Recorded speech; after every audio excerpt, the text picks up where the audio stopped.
Irmãos, o departamento infantil, os adolescentes encerram aqui essa primeira parte, né? Agora eu quero estar passando para a administração. E dizer que, agradecer, né, aos nossos pastores mais uma vez, pela confiança que o departamento está dirigindo o culto, dizer que é sempre uma alegria para a gente, né? Poder servi-los e tornar esse dia um pouquinho mais especial. Deus abençoe vocês, papais, na missão, que a gente sabe que não é fácil, que vocês possam continuar firme nessa caminhada, ensinando seus filhos e sendo honrados também por eles, por suas esposas, por sua família. Amém?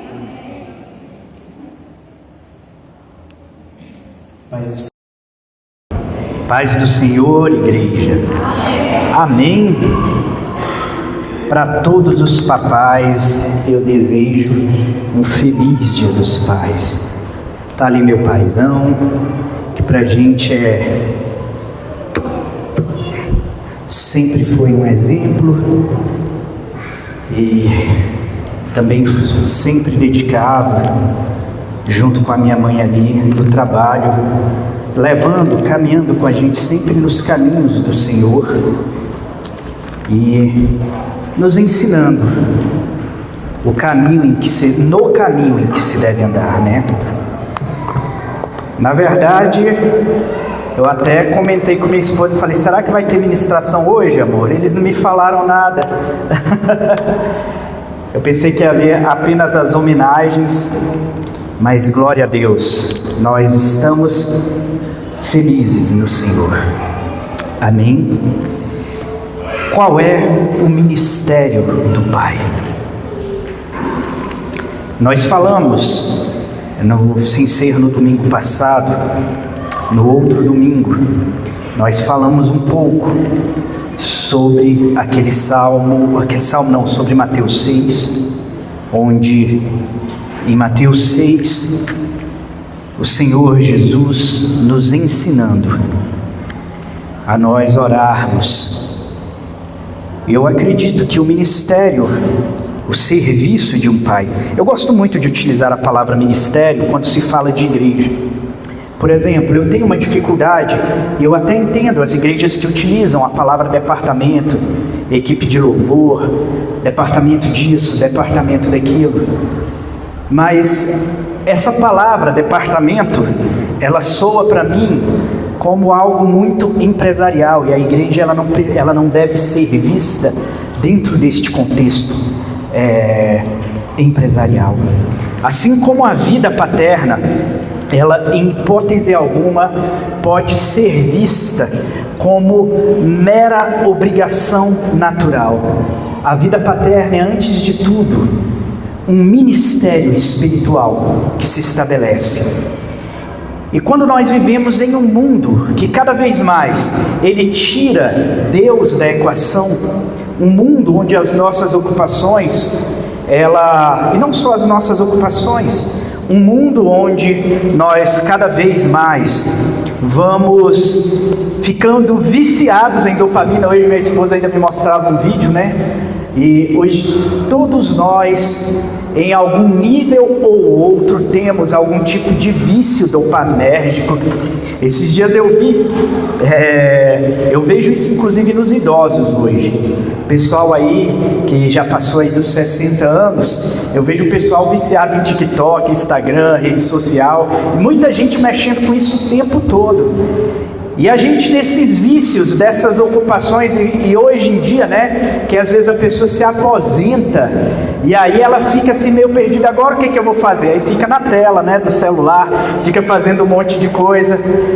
Hoje em dia, nós que somos muito ocupados, quando chegamos em casa, às vezes nós dedicamos, olha que coisa linda, gente, nós dedicamos muito pouco a questão mesmo de ensinar os nossos filhos.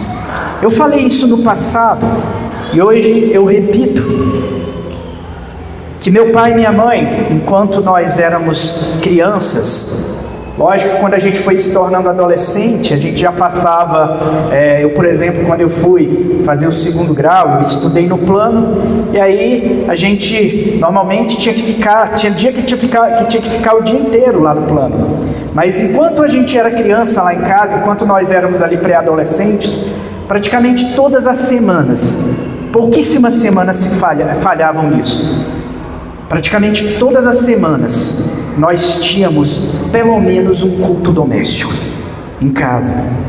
Eu me recordo que a gente quase sempre iniciava os cultos domésticos lá em casa com uma canção que é baseada no Salmo 119. Eu não me lembro o versículo do Salmo 119, mas eu sei que era no Salmo 119 e que era dessa forma a canção: a tua palavra escondi, no meu coração escondi, para eu não pecar contra ti, ó Senhor, a tua palavra escondi. E aí continuava assim: o meu coração já é teu, pois tu me compraste, Senhor. Eu quero viver, agora eu não estou lembrado do final, pois quero viver teu imenso amor. Aí eu não lembro mais o final, mas se eu começar a cantar eu creio que eu lembro. Mas era essa canção, a gente todas as vezes praticamente a gente lia. E meu pai, assim que a gente foi aprendendo a ler, ali eu estava ali com, eu acho que 5, 6 anos de idade, eu acho que é com 6 anos que eu vim a ser alfabetizado, mas desde que a gente aprendeu a ler, meu pai ainda colocava a gente, para a gente poder ler um capítulo todo de Provérbios. Para cada dia do mês que a gente fazia o culto doméstico, a gente abria aquele capítulo específico e a gente fazia a leitura. Isso fez, pelo menos lá em casa, isso fez com que todos nós ali dentro de casa, a gente tivesse menos dificuldade em português, até mesmo aquela questão que a gente estudava sobre os pronomes átonos, né? Que aquele onde eles são colocados, né? Próclise, mesóclise, ênclise. Essas regras todas a gente sabia quando foi na escola. Nenhum dos meus colegas praticamente sabia, né? Dar-vos-ei a vida eterna. Esse negócio, os meninos ficavam doidos. O que significa isso? Era uma mesóclise que estava sendo aplicada. A gente já sabia tudo lá em casa porque a gente foi criado lendo a Bíblia. E isso para mim marca muito, porque isso fez primeiramente que lá em casa todos nós, a gente tivesse um costume de leitura que era diferente da maioria dos meninos que estavam na nossa idade. O tempo se avançou. Na década de 80 nós tínhamos um nível de divórcio que não era muito alto.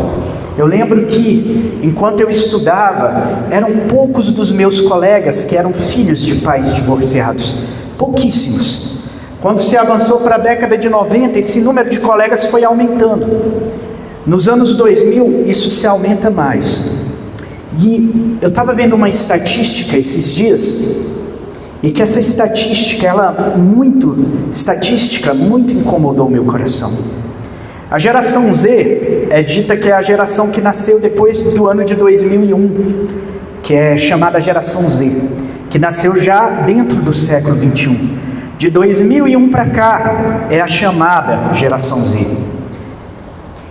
Vocês sabiam que 1/3 das crianças nascidas na geração Z foram abortadas? Eu vou mudar para explicar isso para vocês. 1/3 das crianças do mundo ocidental que nasceram de 2001 para cá, segundo estatísticas, foram assassinadas. 1 a cada 2 crianças. Isso por conta que foi tudo substituído. Hoje, as pessoas olham o fato de ser pai como sendo um fardo, e não como sendo um compromisso de amor e uma alegria de servir ao Senhor. Isso gera um desconforto na alma de todos nós. Eu via um cara que ele dá um monte de conselhos financeiros. Eu acredito que esse cara, a maioria de vocês conhecem. Eu vi esse cara, não vou citar o nome aqui, mas eu vi esse cara, ele dizendo o seguinte, ele fala, o tempo todo ele aparece, inclusive no meu feed de notícias, né? Quando eu estou mexendo em alguma rede social, ele apresenta alguns livros. Esses 3 livros vão mudar a sua vida. Aí eu vi esse cara, ele numa entrevista em um podcast, ele dizendo por que ele decidiu não ser pai. Aí ele falou: ser pai vai me trazer pouquíssimas alegrias. Eu vou ter a alegria do dia que eu descubro que a mulher está grávida. Depois eu vou ter só gasto. Pré-natal, isso, acompanhamento, essas coisas. Aí depois no dia que nasce aquela alegria, nasceu. Aí é gasto. É leitinã, é suplemento alimentar para a mulher poder dar leite, às vezes ela tem dificuldade. É gasto com aquilo, o menino nasce às vezes com icterícia, nasce amarelinho. Aí você tem que cuidar disso, gasta com aquilo. Aí de repente, né, modifica o fogo. Aí eu vou ter mais outra alegria passando aí quando ele está com quase 1 aninho. Porque aí é limpando cocô, é acordando de noite, é só problema. Aí quando o menino dá os primeiros passinhos, outra alegria. Aí depois o menino só dando trabalho, querendo enfiar o dedo na tomada, subir no sofá e tal, aquele negócio todo. E não tem mais alegria, é só desespero, correndo atrás do menino para cima e para baixo. E aí de repente vem uma alegria, ele vai falar a primeira palavra, mamãe. Aí o cara ainda fica louco, entendeu? Não fui eu primeiro. Às vezes é o contrário, né? Às vezes fala papai primeiro, fica ali os dois numa disputa, numa competição para ver quem fala a primeira palavra. E aí, primeira palavra passou, daí um menino aprende a falar e vira um tagarela. Papai, por que isso, por que aquilo outro? E aí deixa o cara louco. Aí ele falou, cara, não rola, é um péssimo investimento ser pai. Cara, o cara já pensa em ser pai, pensando em todos os efeitos dopaminérgicos que existem na relação de ser pai. Como isso é ridículo. Eu vendo essas crianças aqui, um dançando assim, né? A outra pulando, dançando. O outro é mais quietinho, né? Às vezes quietinho só aqui na nossa frente. Na igreja vira um santo esses meninos. Aí chega em casa, às vezes fica serelepe. Esses dias eu conversava com um dos pais aqui, né? Acho que foi com o Diego, né? Falei, cara, mas o João, ele é tão obediente, é tão não sei o quê. Aí o Diego falou, é porque você não viu ele dentro de casa, o trabalho que esse menino dá. É correndo para o lado o tempo todo, é serelepe. Mas eu fiquei pensando, eu falei, cara, mesmo quando a criança, ela dá esse trabalho que naturalmente ela dá. Coitado do meu pai. Meu pai, ele, lá em casa, são 3 meninos, né? E 3 meninos que eles eram bastante sapecas. Eu lembro que uma vez eu estava andando no muro de casa, andando de um lado para o outro. Eu tinha um senso de equilíbrio que hoje eu não dou conta de fazer isso mais. E tinha um ferro velho do outro lado, né? E aí eu andando no muro, de repente meu pai de longe me vê, né? Quando eu vejo meu pai, né? O desespero bate no coração, vou correr, piso errado, caio de costela no muro e caio do lado do ferro velho, gente, no lote do vizinho, entendeu? Meu pai desesperado, aqui no meio, no lugar aqui da costela, ficou um inchaço assim, vai levar o menino para o hospital. Ainda bem que ele era técnico em raio-x, ele já entrava e já batia a chapa da gente lá, né, para poder saber o que tinha. Quebrou a costela, né? Gente, o menino é desse jeito, é dando trabalho o tempo todo. Eu saía com meu irmão mais velho, só Deus para livrar. Em tempo de chuva, começavam aquelas chuvas de outubro, novembro, que abriam, né, e a gente sabia que estava plantando cana aqui lá para baixo. A gente pegava, juntava os meninos da rua, pegava uns facão, vamos chupar cana, entendeu? E descia lá para chupar a cana dos outros. Entrava nas erosões aí em tempo de chuva. A gente saía dentro dessas erosões aqui. Depois essa lista não pode ir para gravação não, né? Porque senão vai ser muito mau exemplo que o pastor da igreja está dando, né? Isso daí não pode mandar para a internet não, né? Mas eu estou dando ideia aqui para vocês, o tanto que menino dá trabalho. Menino, hoje em dia, e lógico, eu gosto sempre de falar isso, que antigamente a gente não tinha os acessos a algumas questões de psicologia lá em casa, né? A psicologia era uma havaiana ou a ponta de um cinto, entendeu? Na cabeça da minha mãe, não, mas a gente nunca bateu nesses meninos, nunca. Não. É igual eu falo, nunca bati na Rebeca, ela não deve lembrar não, entendeu? Mas eu estou falando para vocês que a psicologia na nossa época era um pouquinho diferente, era aquela ordem, era a cara fechada, entendeu? Tudo isso acontecia diferente, mas os prazeres nascidos da paternidade são prazeres que não caminham com os efeitos dopaminérgicos dos nossos dias. Porque a paternidade não está atrelada a isso. A paternidade, ela está atrelada a uma consciência de se tornar dependente de um ser que depende completamente de você. Já parou para pensar nisso? A criança depende de você quando é pequenininha para tudo. E você é totalmente dependente dela em tudo, porque você fica tão apaixonado, tão fissurado, você fica tão ali naquele senso de proteção, ou então de bronca, ou de disciplina, e você começa a exercer algumas figuras que você nem imaginava que teria força. Algumas vezes que são tão dolorosas, por exemplo, quando o teu filho ele está passando por uma situação de dor em que você não pode se colocar no lugar dele. Eu digo para vocês, isso é ruim demais. Eu lembro quando a Beca ela quebrou a perna naquele acidente de carro em 25 de novembro de 2018. E foi fazer um exame, era a cabeça do fêmur, e nesse exame eles puxam a perna para poder tirar a radiografia, para saber direitinho onde vai bater. Eu entrei, a mãe dela ficou fora da sala, eu entrei na sala com ela, porque naquele momento precisava da minha figura ali. Mas minha vontade era de não ver aquele exame acontecendo dentro de mim. Minha vontade era trocar de lugar com ela. Mas tendo que estar, nós vamos estar. Eu segurei nela, nas mãos dela, e eu tinha que segurar o apoio do corpo por cima, já que eu ia dar tanto a força para ela, quanto eu ia ter que segurar aqui. E eles deram o primeiro puxão, que a Rebeca quase, ela perdeu a voz. Bateram a primeira radiografia. Meu coração estava destruído, mas eu não podia derramar uma lágrima. Não podia. Meu coração estava detonado.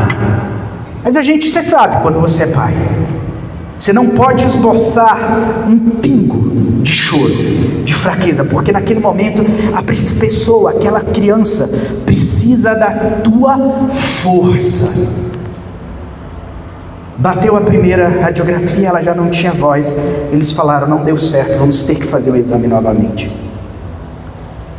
Eu olhei para um lado, olhei para o outro, segurei a Rebeca de novo. Eles puxaram e eu vi minha filha quase desmaiando de novo.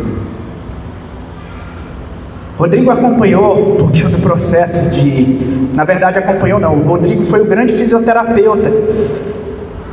E quando terminou de fazer o exame, que eles falaram que deu certo, eu deixei a Rebeca um pouco com a mãe, e aí é a hora que a gente sai de perto, é a hora que a gente se derrama, é a hora que a gente se permite chorar, ser pai. E eu digo para vocês, eu fico imaginando outras situações, porque o pai, ele não deixa de ser pai nem quando o filho morre. A esposa, quando perde um marido, ela fica viúva. O marido, quando perde a esposa, fica viúva. Tem um nome para isso. O filho, quando perde o pai, fica órfão. Um pai, quando perde um filho, ou uma mãe, quando perde um filho, não tem nome para isso. Não tem qualquer nome que se dá para isso. Quando um filho se vai. Para se ter uma ideia do significado disso espiritualmente, e do quanto a nossa sociedade, na nossa tentativa de, quem sabe, se isentar do máximo, talvez de responsabilidades, talvez não é porque a gente queira se isentar, talvez seja simplesmente por medo, porque a nossa geração é uma geração que ela é filha do medo e do prazer. Ela oscila praticamente nessas duas coisas. É no medo ou no prazer, ou na necessidade de prazer, de emoção, de sensações, de experiências dopaminérgicas, ou é no medo de enfrentamento, no medo de qualquer coisa que porventura se coloque como obstáculo diante da gente. E aí a gente vive uma geração que vence o medo por meio do vício, e que quando está diante do medo, ela não encara o medo como se devia encarar, ela encara o medo. Na verdade, o medo para ela vira o desespero, ou vira um ponto de fuga. E essa geração, ela se tornou totalmente inativa para conseguir lidar com as coisas mais simples, por falta, principalmente, da figura paterna. Eu já falei isso várias vezes para vocês. E eu amo muito a forma que o meu pai nos criou nesse ponto. A gente caía, e naquela época mertiolate doía, né? O mertiolate, na hora que chegava aquele negocinho laranja, o menino já entrava em desespero. E não tinha só mertiolate não, tinha um tal de iodo. Vocês lembram disso? Entendeu? Que pegava assim, embebia aquele negócio no algodão, que ele saía de dentro do iodo assim pingando, ia colocar na ferida para passar. Ah, meu Deus do céu, aquilo lá era um desespero, entendeu? Que o menino ficava. Eu não me recordo todas as vezes que a gente ficava com muito medo e o desespero estava querendo consumir o nosso coração. Não era que meu pai, ele não sentia a nossa dor. Não era que meu pai não era empático com a nossa dor. Não havia do meu pai falta de empatia. Havia apenas uma construção de um caráter dentro de uma solidez que falta muito hoje em dia. Meu pai virava para a gente, falava: deixa de moleza, cabra. Entendeu? Deixa de moleza, caboclo. Era desse jeito. O que para muitos parece... Minha mãe era a gelatina lá de casa, né? Era completamente o oposto do meu pai. E aí trazia um pouco de equilíbrio para essa situação. Mas esse de deixa de moleza, cabra, deixa de moleza, fez com que a gente começasse... E olha que eu ainda me acho muito mole. Eu não suportaria muitas das coisas da vida que meu pai, que meu avô Antônio, que eu vi experimentando. Vou falar de outro paizão aqui, que foi o pai da minha mãe. Meu avô Pedrinho, eu não me lembro quase nada dele conversando, porque meu avô Pedrinho, eu tinha por volta de 3 para 4 anos, quando meu avô teve um derrame, e nunca mais ele falou. Então eu não lembro do meu avô Pedrinho, eu não tenho recordações dele contando coisas, mas meu avô Antônio sim. Nós fomos no hospital pouco antes do meu avô falecer, e nesse dia fomos lá, o Jadson e eu, e eles tinham passado, é catéter, né, que passa para fazer xixi, e meu avô não estava conseguindo urinar, eles iam ter que fazer a retirada e colocar de novo, ajustar o catéter para que ele conseguisse a sonda. A sonda, que não é o catéter não, né, gente? Catéter é coração, desculpa, gente, eu sei nada aí, vocês me ajudem aí, mas ia passar a sonda pelo canal urinário, já tinham passado, e meu avô já estava há um dia quase sem urinar, então a sonda provavelmente estava travada. Quando a gente chegou no hospital, meu avô estava há mais de um mês com a perna quebrada, o fêmur. Quando nós chegamos no hospital, todas as vezes que qualquer um ia lá, meu avô nos recebia com um sorriso, que é de um canto ao outro da boca.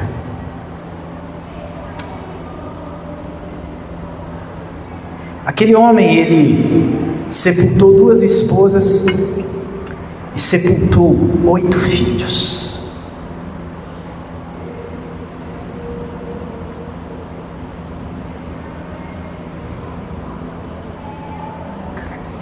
Que macho é aquele, velho?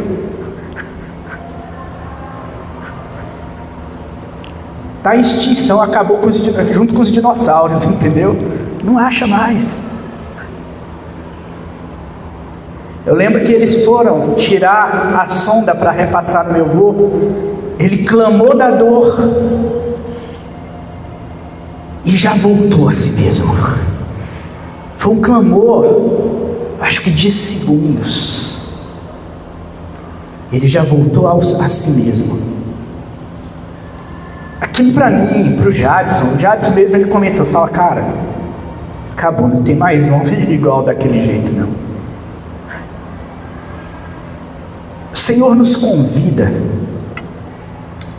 no âmbito da paternidade, para nós sermos de fato homens.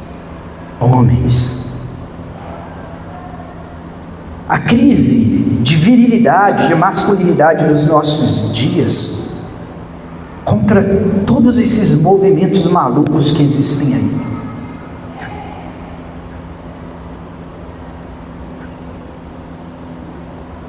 Tudo isso é um convite para uma responsabilidade de um amor que ultrapassa a si mesmo. E eu amo a Escritura, porque a Escritura vai trazer algumas verdades que vão se opor a tudo que o mundo fala, e vão se opor a muito do que o Evangelho atual tenta pregar. Não existe um versículo na Bíblia, e nem uma inferência bíblica, que eu estou dizendo assim, algum contexto do qual você pode extrair esse tipo de sentido, que diz o seguinte para nós: você tem que se amar mais. Não existe na Bíblia, não existe em lugar nenhum. Procure, leia, estude, tente entender o contexto histórico, o contexto político da época, tente entender o contexto econômico, o contexto de guerra, o contexto territorial, o contexto da agricultura, da forma que funciona, e você não vai conseguir inferir de nenhum texto da Bíblia, e você não acha isso de modo expresso em nenhum lugar da Bíblia. Porque o amor que a Bíblia nos convida a experimentar é a experiência do amor que fala para fora da gente, que objetiva, que tem como alvo o outro. 1 Timóteo capítulo 5, verso 8. Você quer abrir? 1 Timóteo capítulo 5, verso 8. Aqueles que não têm cuidado dos seus, e principalmente dos da sua família, da sua própria família. Aquele que não tem cuidado dos seus, e principalmente dos da sua família, negou a fé, e é pior do que o infiel. O grau de fidelidade que repousa, seja na paternidade, seja na maternidade, seja na relação que nós temos entre irmãos ou qualquer outra coisa, sempre aponta para fora de nós. E o amor de pai é justamente isso. É um amor que ele já não busca prazer pessoal em hipótese alguma. O prazer dele está primeiramente em ser aprovado por Deus, em amar ao Senhor e amar ao outro. E quando eu coloco aqui, principalmente da tua família, porque não existe no caminho, nas veredas desta existência, não existe ninguém mais próximo do que aqueles que estão na sua casa. E nós negamos isso o tempo todo. Nós negligenciamos isso o tempo todo, mas não aqui. O caminho da santidade da santificação passa necessariamente pela consciência, introjeção e pela transformação que se dá por meio da verdade, que te leva à experiência da boa, agradável e perfeita vontade de Deus. Mas a vontade de Deus, o primeiro passo em direção a ela, não se estabelece em ser agradável para nós. Não se estabelece nisso. Não tem escrito lá boa, agradável e perfeita para mim. A vontade de Deus, ela não tem esse caráter subjetivo, pessoal. Ela sempre vai transcender. Ela é boa quando ela se direciona a obedecer em fidelidade tudo aquilo que nós aprendemos com um homem chamado Jesus. Ela é agradável quando todas as nossas necessidades nós conseguimos ter a capacidade de substituí-las e não entregar a primazia das nossas necessidades pessoais ao nosso ego, ao nosso egoísmo, à nossa arrogância, ao nosso orgulho, e nós transportamos isso para a fidelidade a Deus. Então, quando eu agrado a Deus, essa vontade se torna agradável porque o agradou, e ela se torna perfeita, porque por meio dela nós vamos sendo aperfeiçoados, nos tornando conforme, tomando a forma da imagem do Cristo. E não é a imagem do Jesus ressurreto, ainda não, é a imagem do Cristo crucificado. E assim que nós vamos caminhando em aperfeiçoamento e em experiência do que é a vontade de Deus, isso tem que se expressar primeiramente para fora de nós, dentro da nossa casa. E eu amo muito Paulo escrevendo aos Efésios, quando ele fala, por exemplo, do amor à esposa. Ele vai dizer o seguinte, que o único tipo de alto amor, na verdade o único tipo de alto amor para o qual a Bíblia ela nos convida a exercitá-lo, é quando o homem ama a sua esposa. Ele diz, porque quando você ama a tua esposa, você está amando a si mesmo.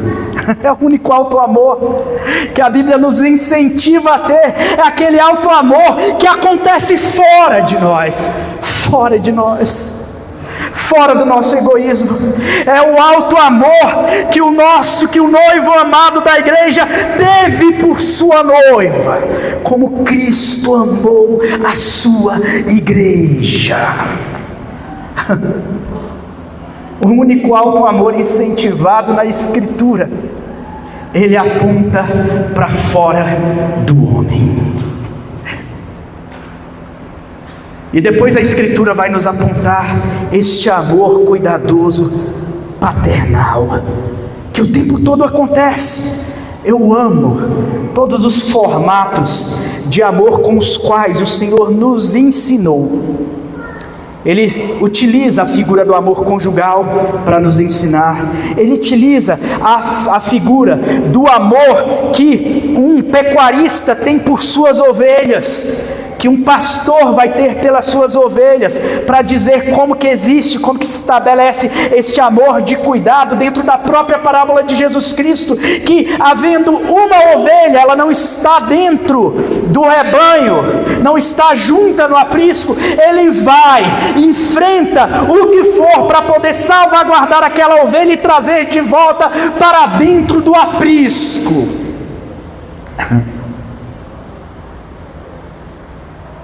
Ele trata do amor materno em Isaías.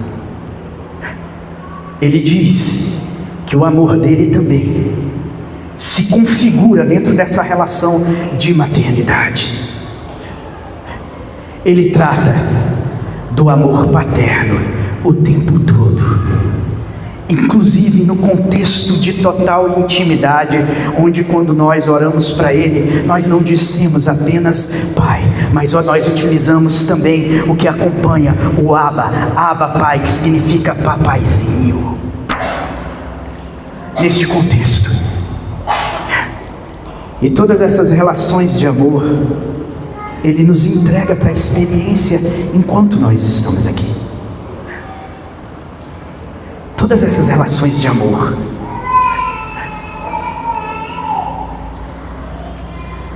é a Escritura se manifestando para você por meio da vida da tua família. É você aprendendo a ler a Bíblia na tua família. É você compreendendo o significado disso. Mas existe também um tipo de característica que a paternidade, e eu posso dizer a maternidade também, vai exigir de nós, que é a fé no Senhor. A fé no Senhor. Porque eu queria que só os papais levantassem a mão aqui. Todos os papais, que coisa linda.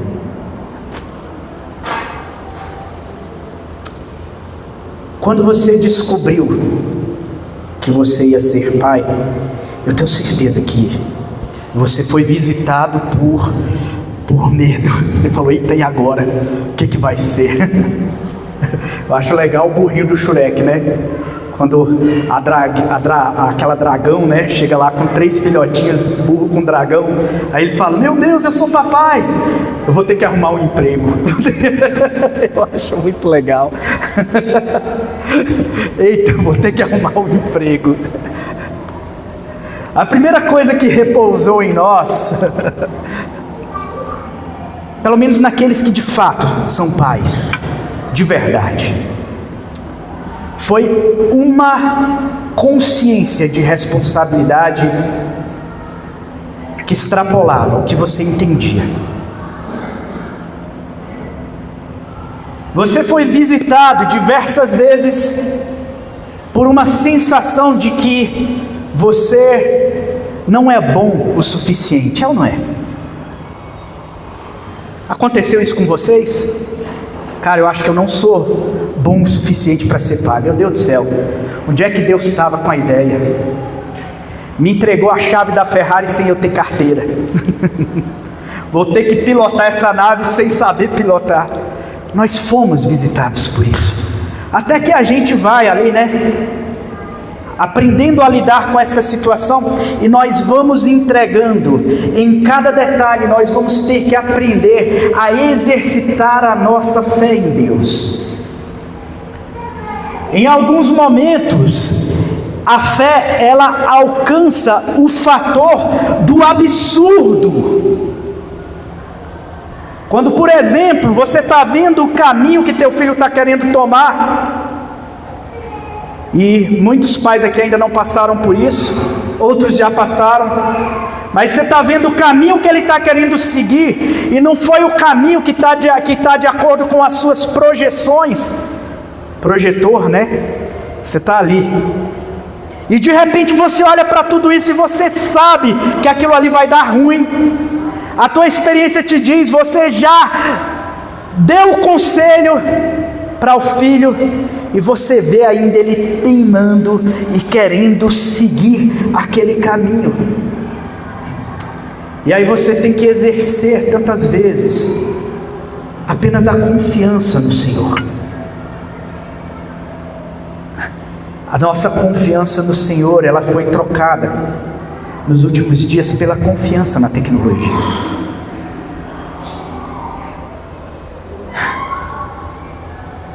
Eu estudava no Elefante Branco, eu tinha 15 anos, eu estudava à tarde, minha aula terminava 10 para 7, né, 6h50, e eu já saía correndo porque meu ônibus passava às 7h30 da noite. E eu andava com passe estudantil, naquela época era um verdinho assim que rasgava fácil, gente. E era aquilo, né? Eu andava sempre com 2 passes, o de ir e o de voltar. Porque se eu andasse com o bloqueto todo, você já viu adolescente? É bom para perder as coisas, né? Então eu tinha que andar com o de ir e com o de voltar. Era mais ou menos 7h30, eu estou na parada de ônibus. Quando eu entro no ônibus, 7h30 da noite, isso lá na Asa Sul, quando eu entro no ônibus, que eu puxo a minha carteira, uma carteira que meu irmão tinha me dado, o Johnny, que o Johnny, quando começou a trabalhar, o Johnny começou a me dar um monte de presente, gente. Rapaz, o Johnny me deu uma faca, que vocês têm, era a faca do Rambo, o negócio mais lindo do mundo. Só presente doido, mas uma carteira ele me deu, que era uma carteira da Company. Eu lembro, a gente foi em Conjunto Nacional, ele comprou a carteira tá aqui uma carteira de presente para você. Eu falei, nossa, é bom demais teu irmão mais velho ganhar dinheiro, porque você que sai beneficiado, né? E aí eu tava lá com aquela carteira da Company, quando eu abri ela, caçando lá, cadê o passe? Tinha sumido. Aí eu falei com o motorista, ô motorista, eu posso ir de carona para casa? Fala, você está querendo me dar o gambé, menino? Desce aí na próxima parada. Aí eu morrendo de vergonha desci, né? Próximo ônibus era por volta de 8h10 da noite. Eu falei, meu Deus, o que eu vou fazer? Meu pai e minha mãe, naquela época, eles tinham, acho que eles já tinham um celular, só que eu não tinha ficha, eu não tinha nada, não tinha, vocês sabem tanto que era difícil comunicar, ninguém andava com, eu não tinha celular, não tinha nada. Eu fiquei falando, meu Deus do céu, como é que eu... Aí entro no próximo ônibus, falo com o motorista, já entrei, né, quase que implorando, você me leva para casa, não sei o que. Rapaz, você foi comer sanduíche com esse seu passe estudantil, agora quer andar de graça. Aí me faz descer de novo. E vai ficando tarde. Eu sem chegar em casa, e Dona Divina, vocês viram que ela não é nada preocupada, né? Já estava ligando para colocar a minha foto na conta de luz e na caixa de leite. Imagina só. Tá desaparecido o menino. Rapaz, eu lembro que era quase 9 horas da noite, quando um cobrador viu que realmente eu já estava quase chorando, entendeu? Eu, pelo amor de Deus, moço, que hora que eu vou chegar em casa? Ele falou, não, entra aí. E aí eu fui para casa. Eu lembro que eu devo ter chegado em casa, que a gente morava aqui na quadra 2. Então o ônibus ele dava a volta no Gama todo, só que dentro do Gama rodava uma meia hora, era desse jeito mais ou menos, era a última parada que a gente descia para poder chegar em casa. Então devo ter chegado em casa, não me recordo bem, mas mais de 9h30 da noite com certeza foi o horário que eu cheguei em casa. Não havia um celular, não havia uma comunicação, mas havia muito joelho no chão dos meus pais. Havia muita oração por nós. Havia tanta oração que minha mãe ela já tinha percepção, uma vez que o Johnny, ele pegou, contar a história da família, é tão chato em pregação, né, gente? Mas eu vou utilizar hoje, é dia dos pais, eu tenho que homenagear eles, fica como uma homenagem, uma homenagem. Eu lembro que o Johnny saiu com o colega dele foi fazer uma fotografia, tinha acabado de tirar a carteira. Minha mãe estava com o coração apertado de ver o Johnny entrar num carro, ele tinha 17 anos, e sair com um colega de 18, que tinha acabado de tirar a carteira. O menino bem aqui, capota o carro, desmaia, o Johnny quase fica sem orelha, apesar que tinha orelha grande, tirar um pedacinho ia diminuir um pouco e até fazer bem para ele. Mas... Gente, tô brincando, tá, gente? A minha mãe já me olhou ali, sério, pra mim. Meu filho é lindo. Mas olha só, gente, quando bateram no portão, eles não falaram nada, não disseram o nome do Johnny. Quando bateram no portão, minha mãe já desceu dizendo, o meu filho. Ela já desceu chorando, porque ela sabia que algo tinha acontecido com o filho dela. E quando ele saiu de casa, minha mãe ia para o quarto para orar. Quando saía de casa era desse jeito, a senhora lembra disso? A senhora ia orar por nós, às vezes deitada na cama, que minha mãe sofreu durante bastante tempo de depressão, mas se a gente saía, ela deitada na cama, ela ficava orando e chorando por todos nós ali. Hoje a gente troca, né, pela tecnologia do celular, não? Mandou uma mensagem, tô chegando, tô isso, tô aquilo, a gente troca dessa forma, e a tecnologia rompeu o laço da confiança. E eu sempre vou repetir isso, eu acho que todas as vezes que eu pregar para pais, eu vou falar isso, cara, invista em oração, ore muito pelos teus filhos, ore, se você achar que orou pouco, é porque você orou pouco mesmo, ore mais, ore intensamente, você não faz ideia do poder de Deus. Pais, a última coisa que eu quero lhes dizer, e eu tenho dito isso muitas vezes, a congregação, o ambiente congregacional, ele é um oásis num mundo extremamente árido e seco. E nós temos uma responsabilidade sacerdotal inegável na nossa família. Eu falei isso no jantar de casais. Eu falei que o casamento é como esta tenda do encontro, onde em volta ali está a família, onde estão os filhos, mas existe também todo o ambiente congregacional, e nós sabemos disso, que a congregação, a nação de Israel, ela estava totalmente reunida. A leste estavam as tribos de Judá, Issacar, Zebulon. A sul estavam as tribos de Rúben, Simeão e Gade. A oeste estavam as tribos de Manassés, Efraim e Benjamim. E a norte estavam as tribos de Dan, de Asser e de Naphtali. E no centro estava a tribo de Levi. Mas a congregação se tornava necessária para a segurança daquele povo. O ambiente congregacional se tornava necessário para a segurança daquele povo. Eu digo isso para vocês, porque a maioria de nós esquece esses detalhes, ou talvez nem se atente a estes detalhes quando lê a Escritura.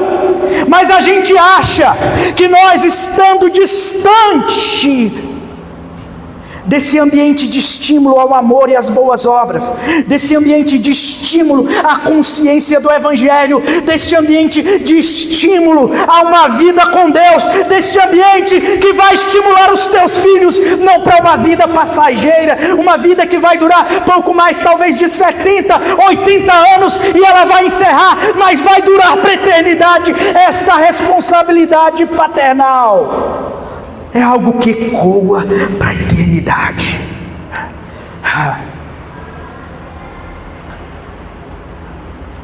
A história de todos os reis de Israel e de Judá são tragédias descritas na Bíblia que fazem o coração doer. Dos 20 reis de Judá, apenas 8 foram fiéis. De Israel, nenhum dos 19 reis foram fiéis. Nenhum dos 19 reis. E imagine a dinastia davídica. Quando você vai para Judá, a descendência de Davi, onde alguns dos seus filhos que se tornaram, dos seus descendentes que se tornaram reis, eles cometem todo tipo de absurdo contra o Senhor. Onde eles conduzem toda a congregação, todo o povo de Judá para pecarem contra Deus. É a tragédia anunciada de um povo onde a intervenção divina tem que ser cirúrgica, cortando, arrancando, mandando ao cativeiro, reduzindo ao pó o templo de Salomão e a cidade de Jerusalém, para que pudesse salvar um remanescente do qual viria o Salvador. Toda essa tragédia que nós lemos lá vem para a gente como um anúncio de que nós temos que investir o nosso tempo principalmente em colocar no coração dos nossos filhos um amor a Deus absurdo, um desejo por Deus que lhes fará não querer caírem nos desastres e na tragédia de se viver neste mundo de angústia, sofrimento, dor, prazer passageiro, de nada que faça sentido. Isso recai a nós. E a congregação, ela existe para te dar assistência quanto a isso. Ela existe para te assistenciar, para uns aos outros, nós nos estimularmos. Mas a gente faz pouco caso disso. Papai, não faça isso, eu estou te colocando, tal como Paulo disse, rogo-vos pela compaixão de Jesus Cristo. Eu estou rogando pela compaixão de Jesus, traga os seus filhos e acompanhe-nos na congregação, no ambiente congregacional. Esforcem-se nisso, porque essa vida passa rápido, essa vida rapidamente, esse rolo dessa existência, ele se fecha e nós vamos ter que lidar com a realidade da eternidade. E ali não haverá mais choro, não haverá mais nada que possa ser feito. Igreja do Senhor, isso é muito sério. A gente vive como se essa responsabilidade não repousasse sobre nós. Invistam o seu tempo. Eu não estou falando para estar na igreja de segunda a sábado, de segunda a domingo. Eu não estou falando isso, mas eu estou falando de não negarem aos teus filhos este exemplo e esta necessidade de comparecimento. Vocês verão. A gente conversava aqui no Cristosterone e agora eu vou terminar essa palavra. Nós tivemos aqui a última reunião do Cristosterona, e aqui eu vou dizer uma coisa clara para vocês. Quando o homem vai para a igreja, normalmente a esposa e os filhos acompanham. Quando a mulher vai para a igreja sem o marido, dificilmente os filhos acompanham.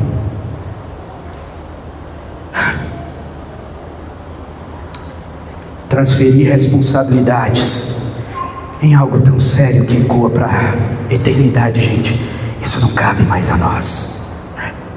Cuidado com tua esposa, com os teus filhos, cuidado com tua família. Aquele que não cuida dos seus e principalmente dos da sua família, negou a fé e é pior do que o infiel. Eu não estou falando isso da boca para fora. Existem movimentos de cristãos frouxos, de quase cristão, e quem é quase não é nada. Quem quase vive já morreu.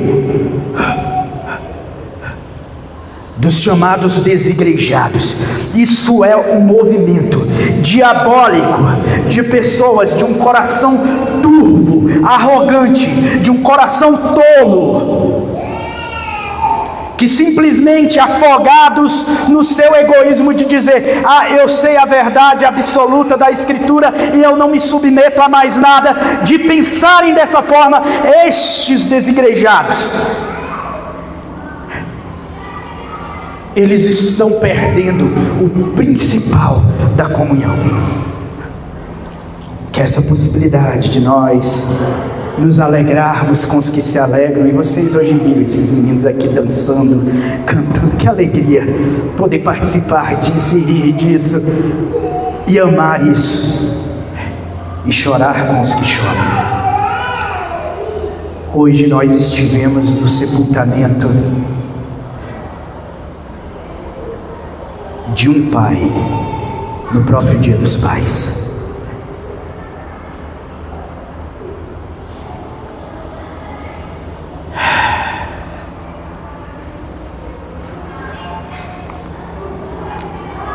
Quando você tiver fôlego, por Cristo e por sua família, contra si mesmo, contra você mesmo, se esforce. E o seu trabalho no Senhor não será vão. O seu trabalho no Senhor não será vão. O trabalho com a tua família não vai ser vão. Olha ali para o João, eu já digo: e aí, meu baterista? Eu não gosto desse negócio de eu estou profetizando na vida dele, que eu não acho que profecia é isso. Particularmente não acho, biblicamente não acho. Mas eu gosto muito de dizer: e aí, meu baterista? Eu gosto de olhar para esses meninos e já ver neles os próximos pregadores, porque rapidinho eu estou velho, o Jades vai estar velho, eu em menos tempo do que ele. Esses meninos vão nos suceder como arautos do Senhor e como atalaias, sentinelas daquele rei que vem, como aqueles que anunciam a vinda do rei. Eu queria que você ficasse de pé.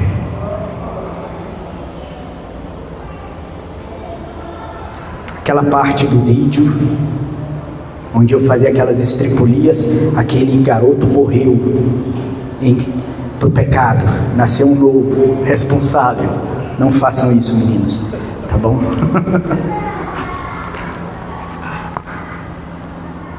Feche os seus olhos.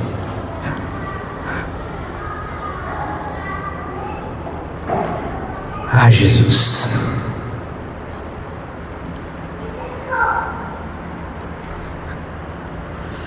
Espírito Santo, tu sabes que todas as vezes que eu fecho os meus olhos para orar por essa congregação, eu peço que o Senhor nos guie. Tu sabes que nós temos pedido que o teu Espírito esteja atuando da criança mais nova, do menor bebê ao mais velho. Tu sabes que o que nós mais queremos é quando chegar aquele momento de nós atravessarmos esta existência e chegarmos no teu reino, e que esta igreja for apresentada para ti, o Senhor possa recebê-la imaculada, com vestes limpas, com vestes puras. Nosso coração não aceita que nenhum se perca, Senhor. Nosso coração não admite que nenhum se perca, Senhor. Que cada criança, que cada adolescente, que cada homem, que cada mulher, cada um desta congregação alcance a eternidade e aquela coroa da glória. É o que nós te pedimos, Senhor. Eu te peço, Espírito Santo, o mesmo Espírito que repousou sobre Jesus Cristo, que o Senhor repouse sobre esta congregação e sobre os pais aqui.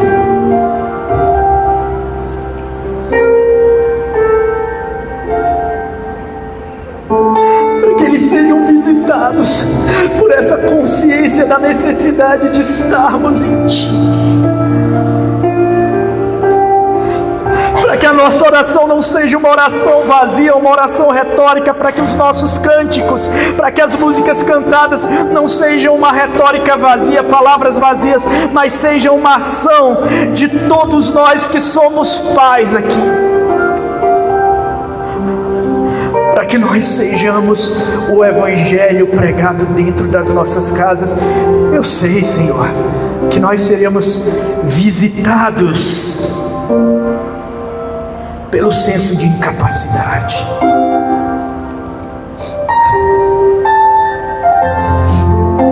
Mas nós sabemos que o Senhor é aquele Deus que se aperfeiçoa inclusive nas nossas limitações. Que o Senhor nos capacita e que o Senhor nos ensina e nos fortalece para que a gente desempenhe esse papel.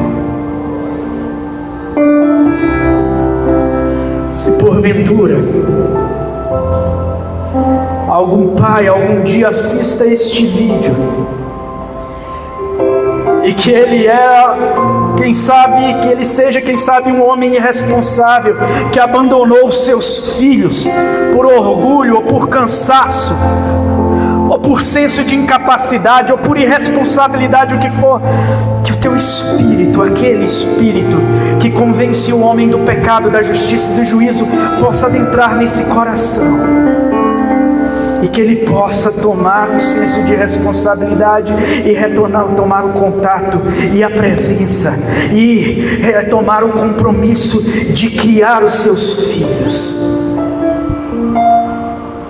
Aqueles que já perderam o time, porque passaram a vida em busca das coisas vãs e agora seus filhos são adultos, que ele possa, humilhando-se a si mesmo e renunciando o seu ego, que ele possa voltar o contato com seus filhos, pedir perdão e se ajustar para a partir de agora demonstrar que é um novo homem, e que a reconciliação ela aconteça, porque o Senhor veio para reconciliar todas as coisas em si mesmos,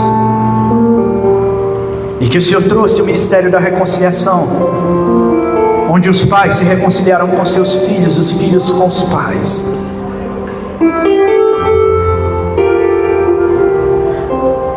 Que o Senhor possa sobre a nossa nação, uma nação tão vazia de amor, de consciência, de valores, de virtudes, que o Teu Espírito possa repousar sobre esta nação, fazendo um movimento nas consciências, um movimento que novamente, um mover que novamente faça com que as consciências queiram retornar a Ti. Quando nós sabemos que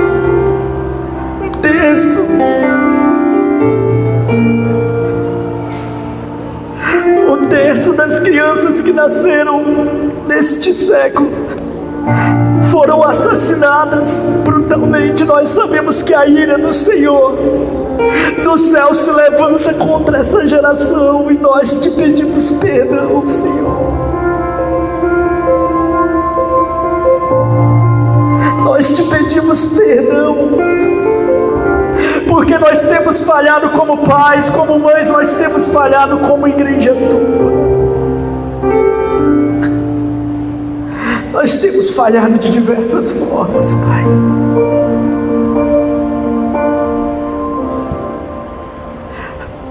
Olha para nós, Senhor. Olha para cada um aqui. Eu sei que é uma igreja fraca, é uma igreja limitada, que se manifesta diante de Ti, mas nós clamamos ao Deus Todo-Poderoso, crendo que o Senhor pode ir além da gente, fazer aquilo que os nossos olhos não podem contemplar, que a nossa mente não pode imaginar, aquilo que o nosso coração não pode sondar. O Senhor pode agir em tudo isso, e nós Te pedimos: haja, Senhor. Guarde os nossos filhos, guarde as nossas famílias, guarde esta igreja, em nome de Jesus. Amém, amém.